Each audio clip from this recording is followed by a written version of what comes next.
and calls on RDF baranahamagara ingabo z'u Rwanda to withdraw from Eastern DRC kuva mu bice byose bya Repubulika Demokarasi ya Kongo in line with bagendeye ku mwanzuro w'akanama kaoni ka mwanzuro wabone resolution yabo ya 2243 and kisa sana wa France kwa vuigi France na bakongomani ese cyo ubwo rurumi n'ubwo wa bakongomani cyangwa wa France ururimi ruhuriye na nyirarugo urasikilizana wamenye indimi igihumbi ufite nationalite imwe inawezekana. Umuryango umwe bw'ibihugu by'Uburayi hari umudepite wahagurutse ati agira icyo avuga. Faudrait m'expliquer quelque chose. Donc le Rwanda envahit. Tindagira ngira ikintu nsobanura.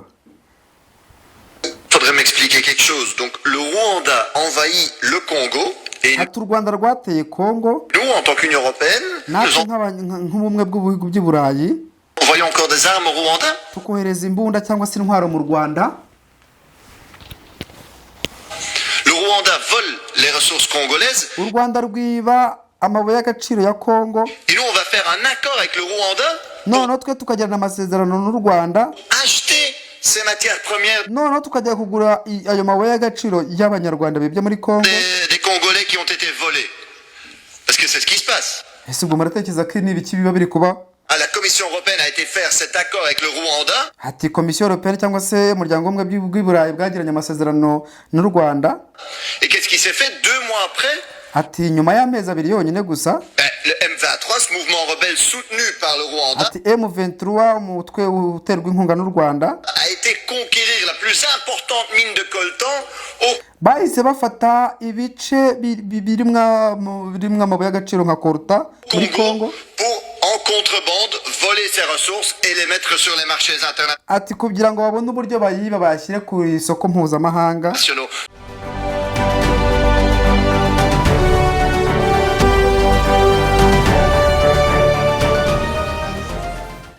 Mbahaye ikaze mwese mukunda ibiganiro bya Ngwino TV, abakunda ibyo tubagezaho by'umwihariko abari mu Rwanda, Ebwota, Masimbi n'ahandi kure, mwese turabasuhuje cyane. Amahoro y'Imana bane namwe. Suhuje abavandimwe n'inshuti badukunda bari hano mu Rwanda. Hari ugeze kunyandikira arambwira nti turagukunda cyane rwose, murakoze. Nibyo nzanye inkuru reka maze katwane twumve uyu nguyu.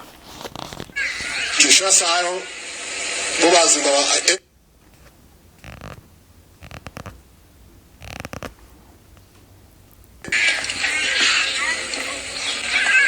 Kishasa hano bo bazinga este yose ngo n'abanyarwanda turumvikana iko bazi wabo mu ngandi wabo mu kabira yose yabi bazi ko ari umunyarwanda. Kishasa bazi ngo kuvuga ikinyarwanda no kuba umunyarwanda. Zamani ilikuwa ni ya pili kusema lugha ya France. Sio? Kishasa ni wa France kweli. Kishasa ni wa France. Kwa vuigi France na bakongomani. Ese cyo ubwo rurumi n'ubwo wa bakongomani cyangwa wa France. Ururimi ruhuriye na nyirarugo.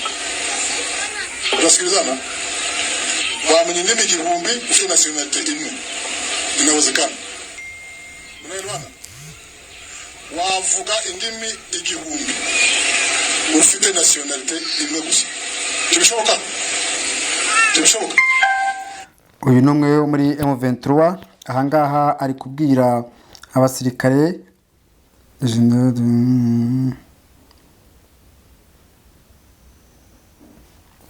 ari kubwira abanyekongo ko umuntu ashobora kuvuga indimi nyinshi ariko ari ni umwene gihugu wa nationality imwe.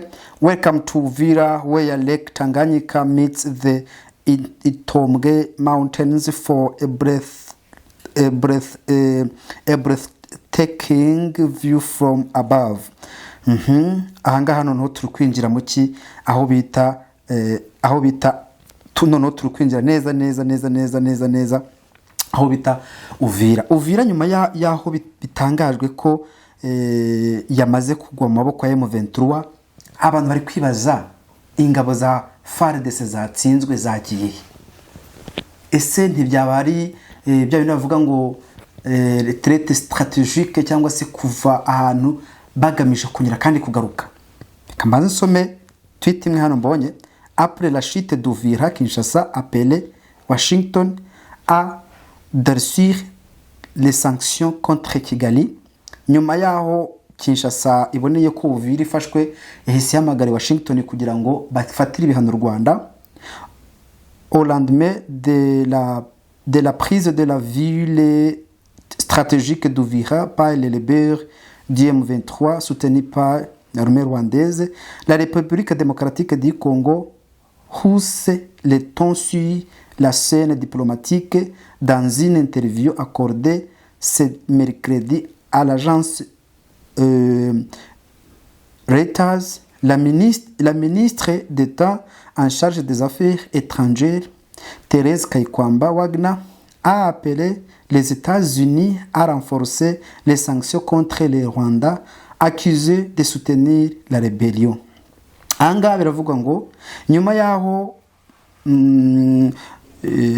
mbere yuko M23 ifata bukeye M23 ifashe igice cya Uvira, Minisitiri Kaikwamba ushinzwe ububanyi n'amahanga wa Kongo yahamagaye i Washington, cyangwa se yavugiye kuri Reuters, kinyamakuru Reuters, abwira leta ya Washington gufatira ibihano u Rwanda kuko rusa naho rushyigikiye uyu mutwe wa M23. Le chefferie de la diplomatie congolaise, non, la chef de la diplomatie congolaise estimait que les mesures actuelles ne suffisent plus à freiner l'escalade de la violence dans l'est du pays, où les combats ont provoqué ces dernières semaines des déplacements massifs et au lourd bilan humain. Ati ibi ntabwo cyangwa se yavuze ko mesure actuelle cyangwa se imingamba zafashwe nta kintu na kimwe zishobora gukora ku Rwanda, ari kumvikanisha ko bakwiriye kureba uburyo bongera ibihano, ndetse avuga ko uyu mutwe wa M23 akomeje kongera uburyo bwo gutuma abaturage benshi bahunga ndetse banata ibyabo. Face aux milliers de morts et aux déplacements massifs, les préoccupations ne suffisent plus. Il faut des mesures concrètes, a-t-elle déclaré, soulignant la nécessité de restaurer la crédibilité du processus de paix mené sur l'égide de l'administration américaine. Uvira, carrefour commercial majeur au point névralgique du Sud Kivu, est tombé après plusieurs jours d'intenses affrontements suscitant inquiétude et indignation au Kinshasa comme dans la communauté internationale. Les progrès du M23 vers le Sud marquent une étape significative dans la détérioration de la situation sécuritaire autour de la plaine de Ruzizi. La RDC affirmée reste attachée à une solution politique et retire son appel à la responsabilité de tous les acteurs impliqués dans la crise. Le gouvernement congolais demandait que les engagements pris dans le cadre des efforts diplomatiques internationaux, y compris l'accord de Washington, soient respectés pour éviter une nouvelle aggravation de la crise humanitaire. Ati Kongo yasabye ko ibyasinyiwe Washington bikwiriye gushyirwa mu ngiro, kuko bishobora gutuma nibidakorwa cyangwa se bidakozwe bishobora gutuma hiyongera uburyo bwihonyora ubwoko bw'abarundi. Nyuma y'iminota muke byemejwe ko bidasubirwaho ko AFC M23 yabohoye Uvira, Perezida Ndayishimiye yahise ahunga, nta muntu n'umwe uzi aho aherereye. Kuva Uvira aho M23 iri kugera Bujumbura ni iminota 43. Bura kuva Uvira ujya mu Bujumbura ni iminota 43. Nubwo bizwi ko AFC M23 twirwano itazatera Burundi gusa, hari misile bizwi hari misile bizwi ko zamugeraho isaha yose yakora ubushotoranyi. Amakuru ya Uvira nibwo agiye gutera abantu amatsiko. Ndi hano ngo yose nyabamare. Uyu ni umwe mu bantu bakunze kuvuga amacumu ya M23. Dore ibyo Dr Fred Kaniki, umuyobozi wungirije w'ihuriro wa AFC M23, yagaragaje uvuga ko nta gahunda yo gufata Uvira Uvira iri huriro ririfite, ahubwo bajya bagera imbere ku mirongo y'urugamba bitewe n'uruhare rwa leta Kinshasa. Ati nta gahunda AFC M23 ifite. M23 nayo ikunda gukoresha ibintu by'ibinyoma byo kuvuga ngo ntabwo dushaka gufata ahantu nyamara bahashaka. Iyi ni imvugo yabo strategique cyangwa se politique bakunda gukoresha mu rugamba nkuru nguru. Kubyuka mu gitondo ukabwira abantu ntabwo dushaka gufata ahantu nyamara ahubwo muhashaka kurusha ahandi hose. Uvira M23 yishakaga kurusha ibindi byose. Aho bose hagiye haraswa nta basirikare bahari, akarasa abasivili. Kubera iki? Kubera ko batubahiriza ayo masezerano. Twasinye amasezerano yuko yo guhagarika imirwano. Muri ayo masezerano twasabye ko habaho igice cy'ubutaka kiba cyitwa zone tampon hagati yacu n'abo turwana. Tunasaba ko haba ingabo z'amahanga cyangwa se force d'interposition ziza hagati yacu nabo, kugira ngo ejo hatazabuzare ubundi ngo yamurashe cyangwa se yamuteye. Nabyo leta ya Kongo irabyanga. Muri izo mekanisme za verification yanga ko dushiraho igice cy'ubutaka tutarimo nabo batarimo cyaba zone tampon. Yanga ko tuzana ingabo z'amahanga zitujya hagati. Ubu niko tutangiye gusobanukirwa ko ibyo ngibyo byari bigamije kubahesha uburyo bwo gukomeza imirwano, kuko mu mutima wabo batigeze bareka imirwano. Iki gihe cyose n'ibyo dusinya bo ntibabisinya babibwiye ku mutima. Aka kantu ni umuyobozi rero twari tumaze amezi menshi dukomeza guterwa dukora documentation y'ibitero, tukabyohereza Doha, tukabyohereza muri communauté internationale, tukabwira abantu, tukabivuga mu binyamakuru cyangwa se tubibwira abanyamakuru, ariko ntikigire icyo bitanga. Bigeraho rero twumva ko tutakomeza kurebera abaturage bapfa, ko tugomba kugira icyo dukora. Muri uko kurwana tugenda dukurikira aho bohereza amabomba ava, bigatuma tugenda dutera imbere. Ubu ngubu tugeze aho tugeze, kandi nibadahagarika tuzakomeza. Ati nibadahagarika tuzakomeza. Uyu ni umuyobozi wungirije wa M23. Ahanga yavugaga ku kijyanye n'ifatwa rya Uvira, cyangwa se yavugaga ko ibice bimwe bya Kongo bishobora kuzafatwa, ariko hanini ngo byagiye bituruka ku kuba ngo Kinshasa itarakunze kubahiriza agahenge kari karashyizweho, ngo ahubwo ngo agahenge ngo banasabye ko izi mpamvu Kongo yabyanze. Iyi ni strategie M23 rizanye ya balkanisation. Uramutse uvuze ngo hajyeho ngo zone tampo, zone tampo ishyirwaho mu gihe cyose ibihugu bibiri. Buri gihugu cyose kiba gifite zone tampo. Haba hari ubutaka bita no man's land. Ubutaka no man's land cyangwa se ubutaka budafite umuntu wari numwe bubaruyeho, buba buri hagati, cyane cyane bikunze kuba ku mipaka cyane ahantu nko ku mipaka, aho ushobora gusanga ari nk'igice kinini cyane cy'ubutaka kiba kigabura imipaka ibiri y'igihugu. None ako gace iyo gahagazemo ntabwo buri ku ruhande rw'u Rwanda cyangwa ku ruhande rwa Kongo cyangwa ku Burundi cyangwa se ku ruhande rw'igihugu cyari cyo cyose. Abantu barabizi hano bita no man's land. None M23 ashatse gushyiraho zone tampo ahantu bavuga ati iki ni igice kitugabanya. Icyo gice kitugabanya reka tugishyiramo ingabo z'amahanga. Izo ngabo z'amahanga zibe ziri hagati yacu, noneho tubazareba urenga ku gahenge. Iki kintu mpamvu Kongo yacyanze aka kantu ka balkanisation kari kanarangiye, ngo Kongo yibyemera. Kongo yibyemera byari birangiye, nta yandi mahitamo yandi yarasigaye uretse kuba gusa byakwitwa ko nyine noneho binarangiye, imaze gutanga ibice byayo birangiye. Reka noneho turebere hamwe icyo abantu bo muri EU cyangwa se bari muri Union Européenne bagarutse kuri iki kintu cy'ibi bitero byagabwe nako cy'uyu mujyi wa Uvira amaze gufatwa na M23.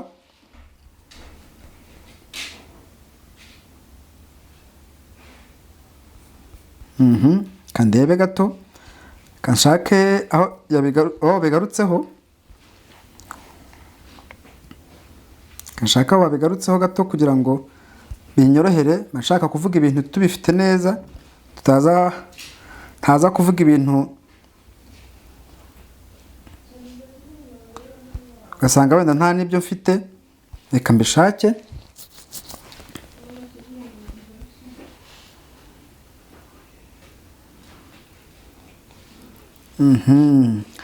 M23 numvise abantu bo muri EU, kambe nanabivugaho, abantu bo muri EU cyangwa se Union Européenne, inteko ishinga amategeko yabo yikomye u Rwanda ivuga ko u Rwanda rukwiye guhagarika, ndetse numvisha umudepite umwe yari ari gusaba ko bakwiriye guhagarika cyangwa se gufatira u Rwanda ibihano.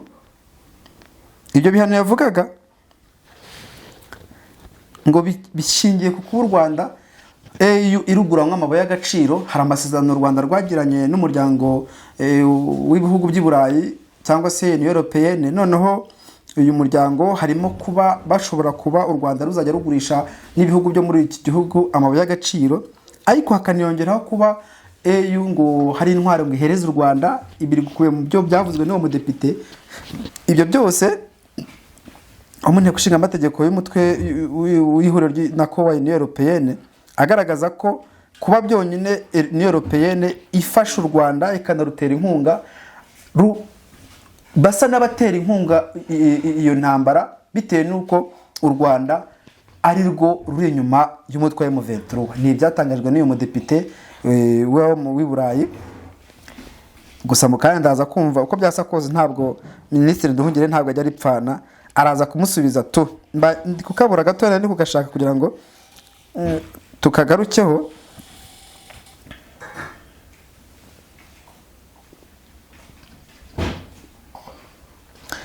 Hari itangazo mbonye nimba ari ry'u Rwanda, kandebe. Violation du cessez-le-feu des accords de Washington par les armées de la RDC et du Burundi. La responsabilité des violations de cessez-le-feu des attaques. Impamvu mbese njya kuri itangazo nuko ya intuzo ntarayibona imwe y'umuryango w'i Burayi. La responsabilité des violations de cessez-le-feu des attaques est en cours et des combats en province de Sud Kivu, en DRC, en République démocratique du Congo, ne peut être imputée au Rwanda. Le Rwanda condamne l'armée congolaise FARDC et l'armée burundaise FDNB, cyangwa se Force Nationale du Burundi.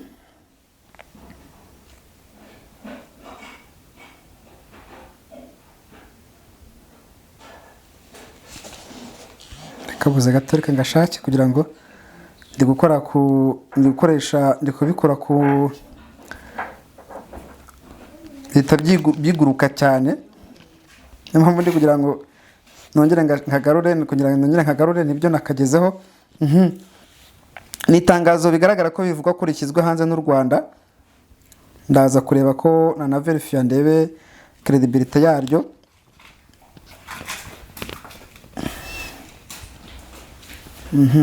L'armée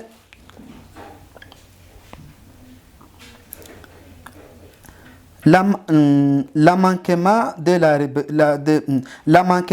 la République démocratique du Congo a neutralisé la FDLR comme stipulé dans l'accord de paix du juin 2025, continuait de retarder la résolution du conflit dans l'est de la République démocratique qui constituait l'objectif ultime de l'accord de Washington. Il est désormais clair que la République démocratique n'a jamais été prête à s'engager pour la paix, même si le président Tshisekedi a participé à la cérémonie du 4 décembre comme s'il avait été contraint de signer les accords. Katungene bivuga kubura cyangwa se kubura ubushake bwo gukuraho cyangwa gusenya umutwe wa FDLR comme stipulé dans l'accord de paix nk'uko biri mu masezerano y'amahoro yo mu kwezi kwa juin kwa gatandatu kwa 2025 continuer de tarder la résolution du conflit birakomeza gutinza gukemura ibibazo by'amakimbirane mu burasirazuba bwa Congo qui constituait l'objectif ultime de l'accord de Washington ndetse bikaba byari binari mu masezerano ya Washington. Il était désormais clair que la République démocratique n'a jamais été prête de s'engager pour la paix. Ndetse biragaragara ko Repubulika Demokarasi ya Congo itigeze iba tayari cyangwa se yiteguye kugira gute kuba yagarura amahoro, même si le président Tshisekedi nubwo président Tshisekedi a participé à la cérémonie yabashije no kwitabira ibirori byo gusinya amasezerano yo ku itariki enye z'ukwezi kwa 12 comme s'il avait été contraint de signer l'accord nk'umuntu wari umeze nkaho n'ubundi asa n'udashaka gusinya amasezerano, a déclaré le gouvernement du Rwanda dans un communiqué de 10 décembre 2005. Selon plusieurs rapports des Nations Unies, des ONG, les rebelles des Rwandais, les rebelles de FCM23 les rebelles rwandais FDLR sont localisés dans les provinces du Nord et Sud Kivu. Raporo nyinshi zigaragaza ko itangazo ry'u Rwanda amaze kwisoma gusa nuko ndengeje nibiranomvisha hariya ces violations délibérées des accords récemment négociés constituaient des obstacles sérieux à la paix, contraignant les souffrances persistantes des populations de l'Est de la République démocratique ainsi qu'une menace sécuritaire pour la frontière occidentale du Rwanda. Au retour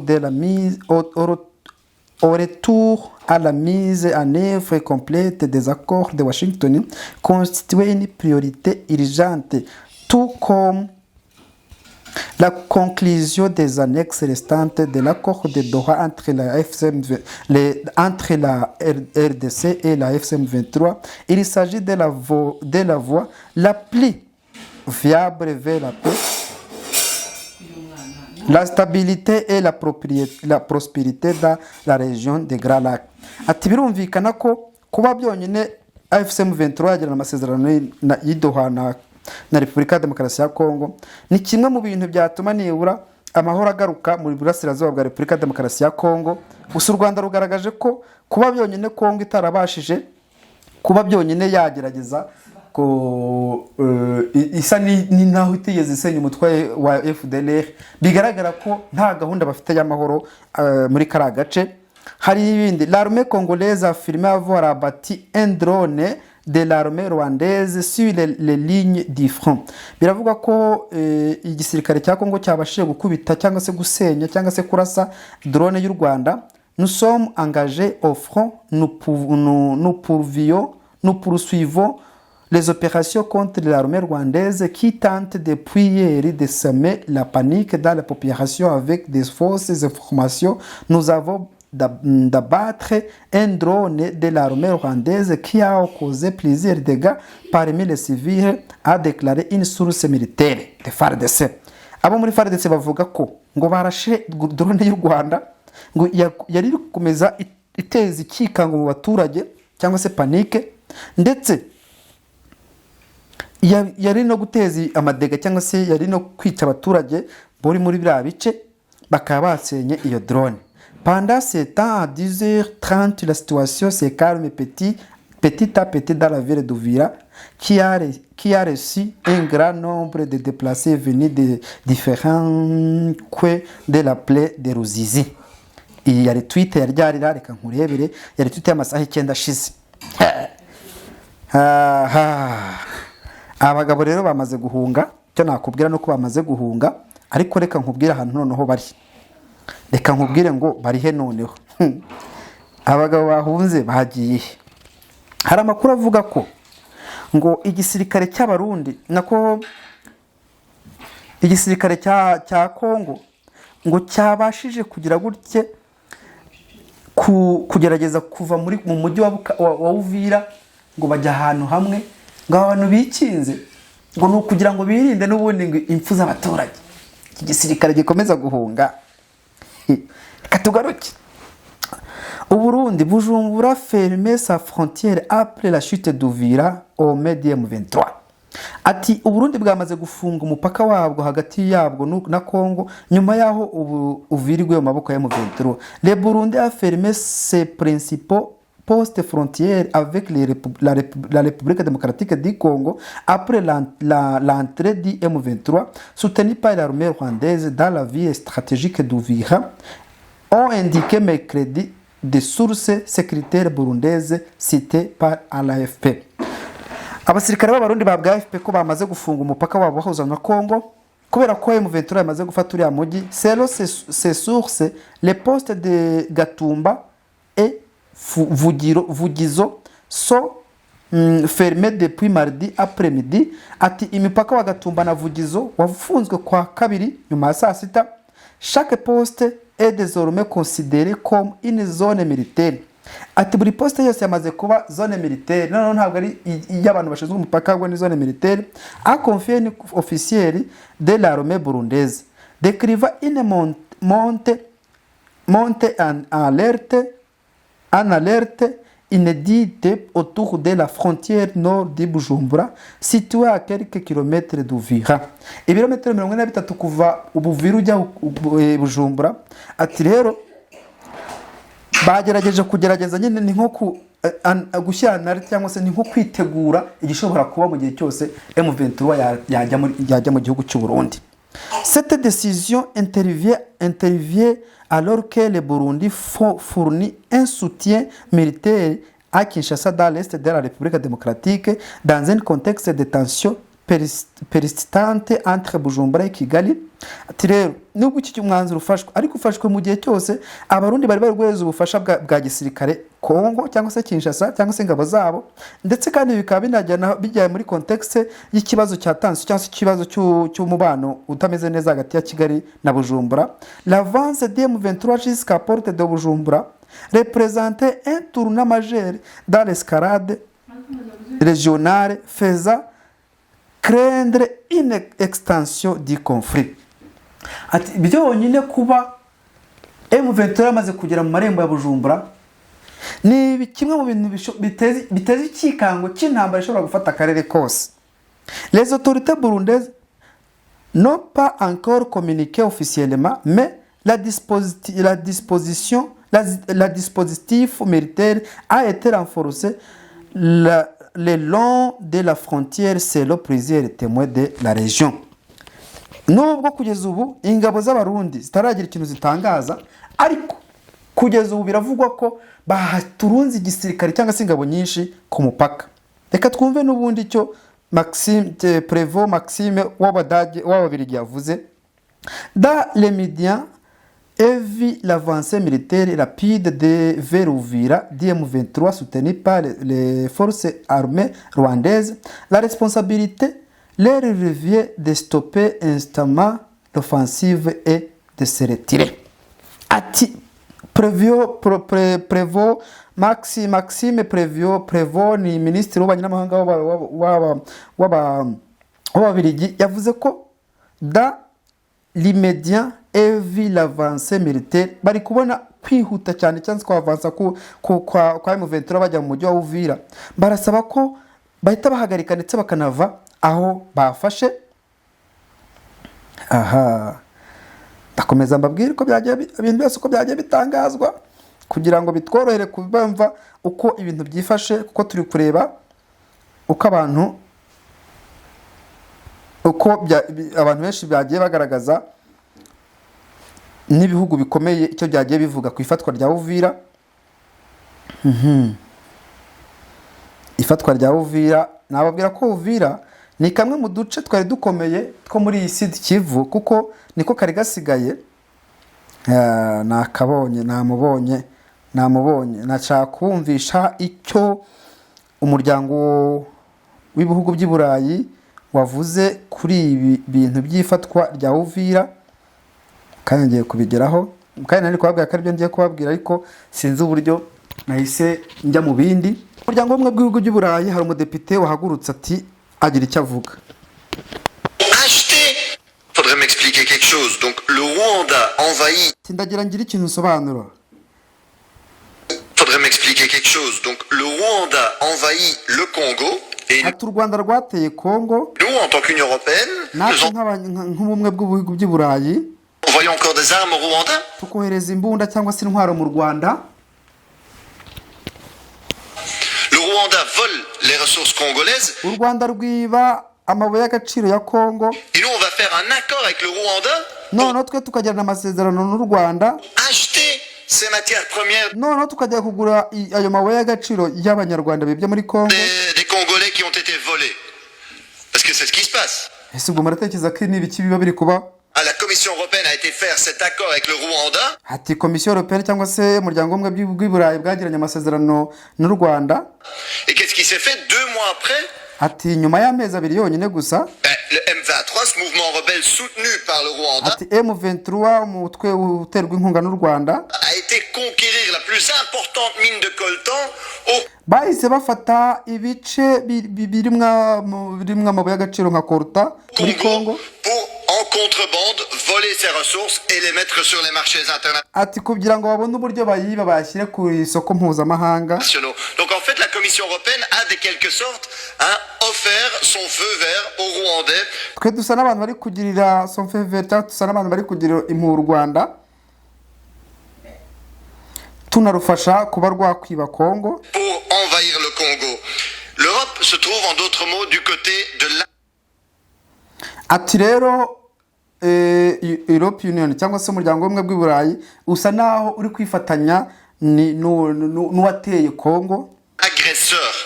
Et tout ça pour les profits des multinationales kugira ngo tubashe kubona amabuye y'agaciro sur les corps des Congolais.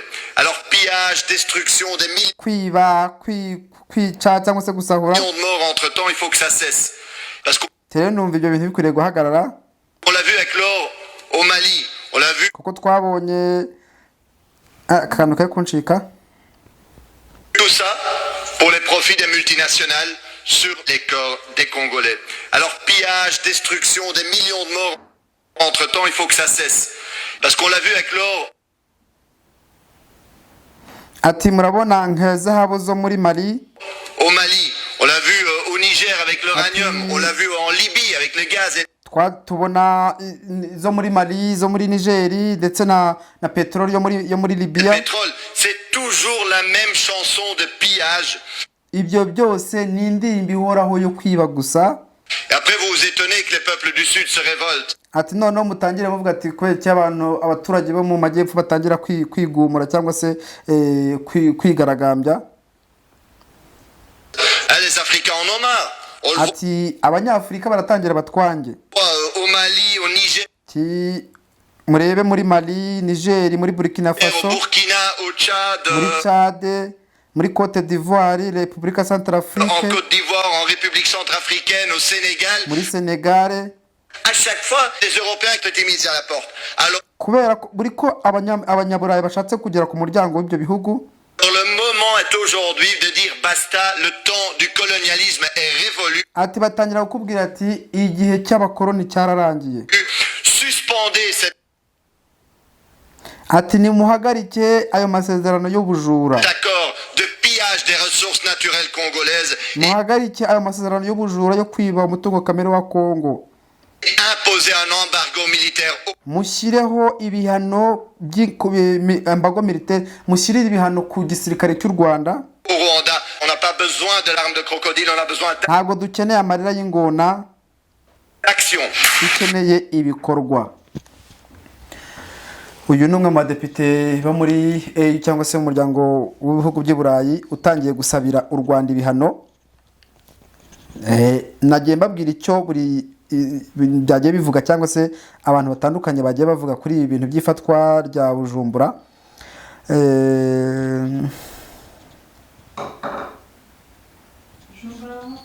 Nako kwifatwa rya Uvira. Reka twumve Willy Manzi. Willy Manzi ashyize video hanze. Oro ya Kalundu Déjà. ati at Port Kalundu, icyo ni icyambu cya Kalundu, the people of Uvira can finally enjoy the peace and security that the residents of the Goma and other liberated areas are already experiencing. Ati abaturage bo muri bino bice bakwiriye gutangira kumva no kumva icyonyotera cy'amahoro kuko n'ibindi bice byose byamaze kubohorwa na M23 biri kwenjoyinga cyangwa se biri kwishimira ayo mahoro.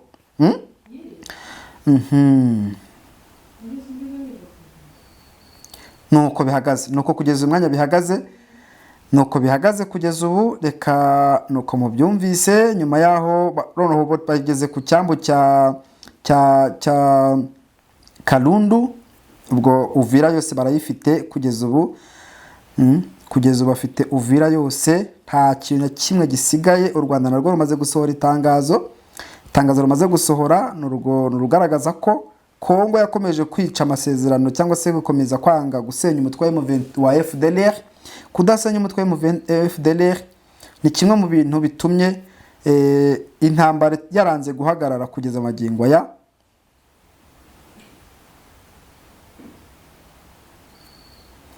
ndabona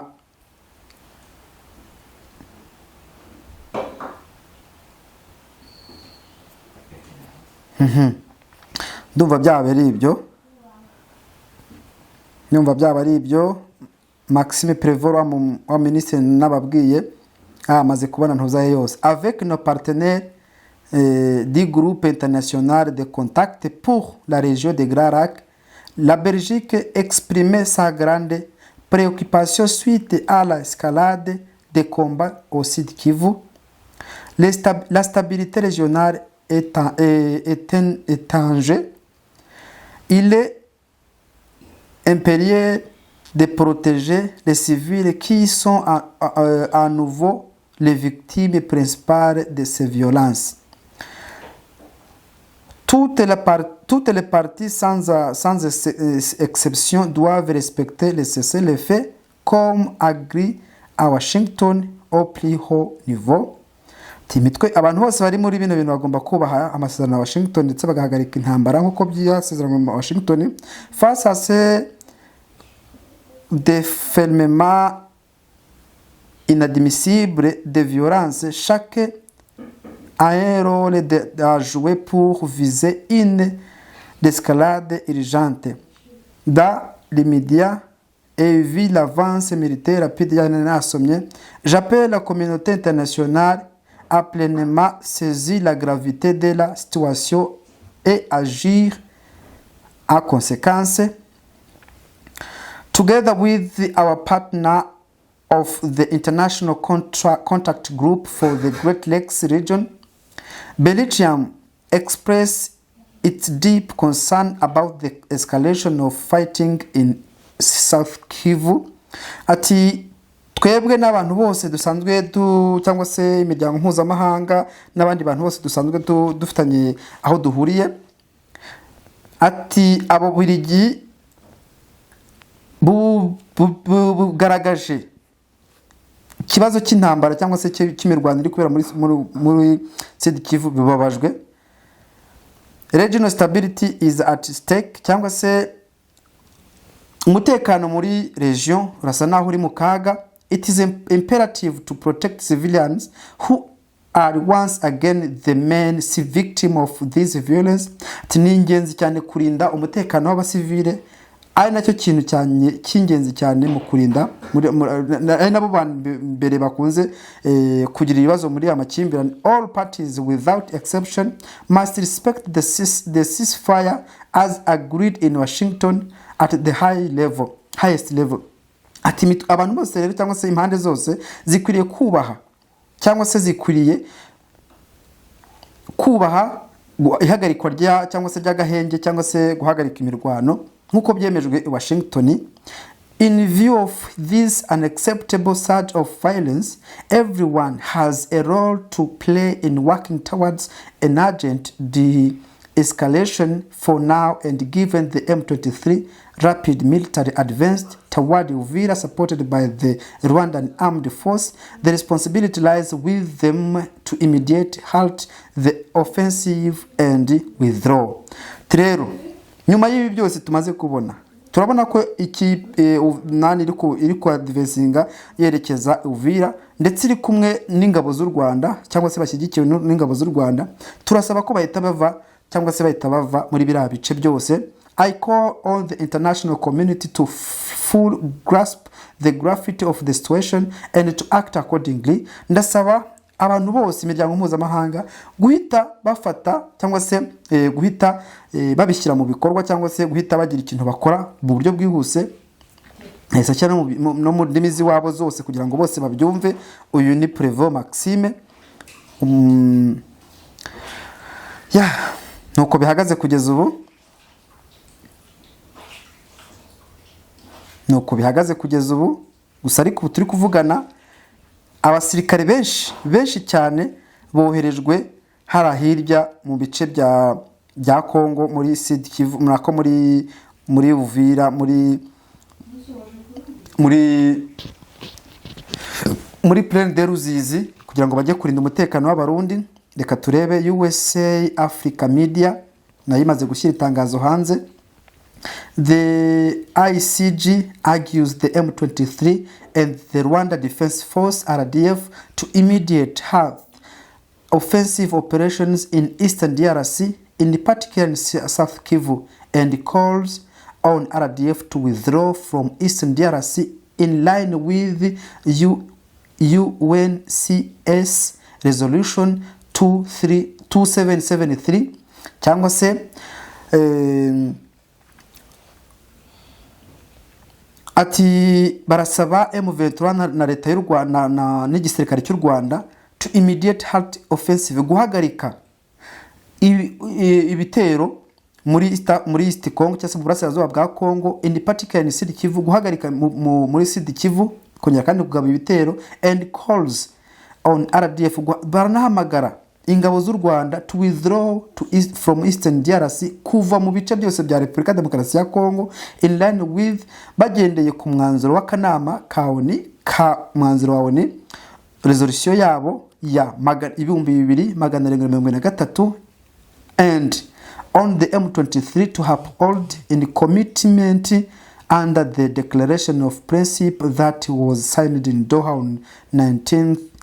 Ati nikindi M23 nayo ikwiriye guhita ishyira mu bikorwa ibikubiye muri Doha cyangwa se y'amasezerano shingiro basinyiye i Doha ku itariki 19 z'ukwezi kwa karindwi 2025. Ibise biraza gushyirwa mu bikorwa. Amerika isabye u Rwanda guhagarika byihuse cyane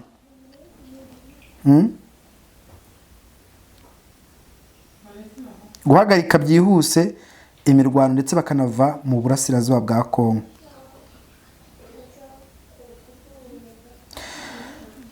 Ndumva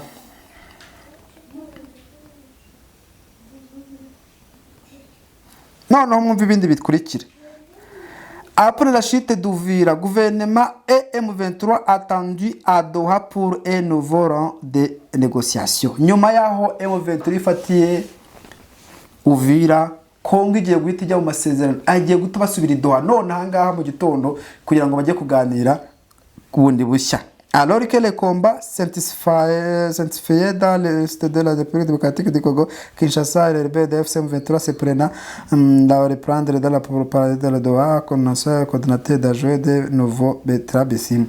Bertrand Bisimwa amaze gutangaza ko AFC M23 igiye guhita isubira i Doha mu biganiro na AFC M23 nako na leta ya Kinshasa bitarenze ejo.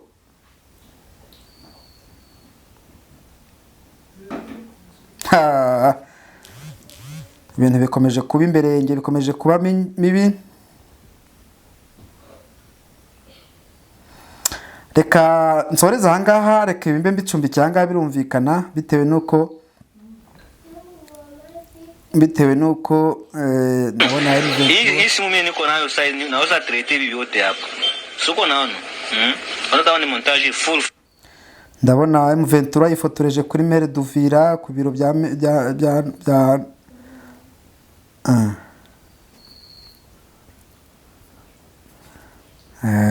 Reka turebe uko biza kurangira. Reka tuze kureba uko biza kurangira nyuma yaho abadepite bo mu nteko ishinga amategeko y'ubumwe bw'Uburayi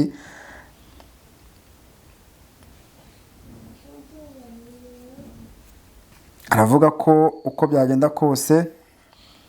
byagenda kose basaba leta y'u Rwanda kubwira igisirikare cyayo kikava muri biriya bice byose cyafashe. Reka mbashimire kugeza ubu mukomeze mugire ibihe byiza, Imana ikomeze kubahaza uburame. Ciao ciao.